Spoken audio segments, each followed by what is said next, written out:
Number 5, we're gonna talk about is meals. Do you wanna cater meals from like an outside vendor, a local deli? Is there someone nearby that you could do that with and work something like that out with?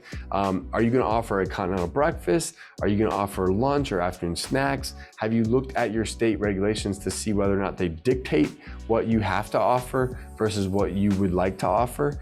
Some states might actually say you have to have these specific meals and a snack or a drink at certain times of the day. Some states may leave that up to you, but look into what your state regs are and decide for yourself what you would like to do. And then your goal is to try to figure out, how do I stay my food costs somewhere between $2 and $4 per person per day, right?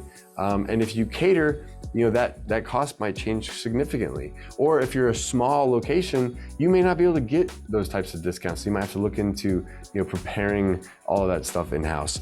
Another thing you would want to consider is, do you want to be, do you want to have disposable or reusable silverware and drinkware? Because if you have reusable silverware and drinkware, you're adding other responsibilities, such as doing dishes.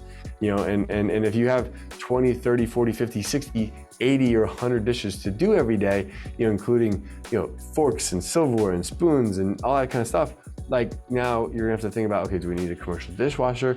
Are we doing it by hand? Do we need somebody to actually manage and maintain that? Or is it more cost effective for us to use disposable drinkware or silverware? Something to consider, something to kind of evaluate, what are the cost differences, what makes more sense for me.